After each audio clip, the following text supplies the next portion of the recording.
আমার সামনে যিনি রয়েছেন তিনি হচ্ছেন সাবেক নগরকান্দা উপজেলা পরিষদের জননন্দিত চেয়ারম্যান সৈয়দ শাহিনুজ্জামান শাহিন। প্রতি বছরই নারীর টানে বাড়িতে আসেন সকলকে নিয়ে ঈদ উদযাপন করতে।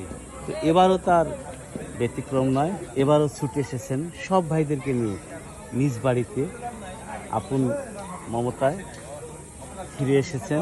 আমাদের শাহিনুজ্জামান শাহিন ভাই জানেন নগরকান্দা উপজেলা বিএনপির সহসভাপতি এবং চমৎকার মনের একজন মানুষ। আমরা আজ সামনে পেয়েছি শাহিনুজ্জামান শাহিন ভাইকে। ভাই কেমন আছেন? আলহামদুলিল্লাহ, আমিন, ভালো আছি। জি, একটু যদি বলতেন এবারের ঈদুল আজহা সম্বন্ধে। আমি প্রথম আমার প্রিয় নগরকান্দাবাসীকে প্রথম ঈদুল আজহা উপলক্ষে সবাইকে আমি ঈদ মোবারক এবং সালাম জানাচ্ছি। আসসালামু আলাইকুম।